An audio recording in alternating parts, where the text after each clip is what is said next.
ഒരു ഗ്രാമത്തിലൊരു ഗോതമ്പ് വ്യാപാരി ഉണ്ടായിരുന്നു. അദ്ദേഹം 5 രൂപ നിരക്കിലാണ് 1 കിലോ ഗോതമ്പ് ഗ്രാമവാസികൾക്ക് വിൽപ്പന നടത്തിയിരുന്നത്.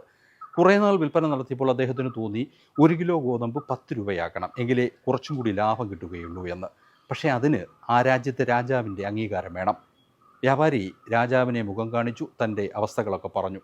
രാജാവ് പറഞ്ഞു, എന്തിന് നീ 10 രൂപയാക്കണം, 30 രൂപയാക്കി വിറ്റുകൊള്ളൂ, കുഴപ്പമില്ല എന്ന്. വ്യാപാരി തിരിച്ചു വന്ന് 1 കിലോ ഗോതമ്പിന് 30 രൂപയ്ക്ക് വിൽപ്പന ആരംഭിച്ചു.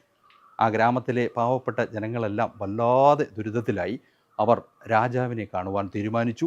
എല്ലാവരും ചേർന്ന് രാജാവിനെ മുഖം കാണിച്ചു. എന്നിട്ട് പറഞ്ഞു, ഇങ്ങനെയാണ് സംഭവം, ഞങ്ങൾക്ക് 30 രൂപ കൊടുത്ത് ഗോതമ്പ് വാങ്ങുവാൻ സാധിക്കുന്നില്ല എന്ന്. രാജാവ് വ്യാപാരിയെ വിളിപ്പിച്ചു.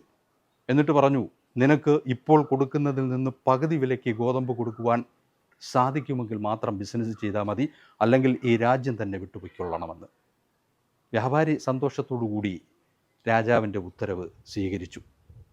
അങ്ങനെ വന്നപ്പോൾ രാജാവിനും സന്തോഷമായി, വ്യാപാരിക്കും സന്തോഷമായി, വന്നിട്ടുള്ള പ്രജകൾക്കെല്ലാം സന്തോഷമായി.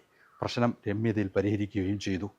അന്ധഭക്തരായിട്ടുള്ള രാജാവിൻ്റെ അണികൾ രാജാവിനെ ജയ് വിളിച്ചുകൊണ്ട് എല്ലാവരും പിരിഞ്ഞുപോയി.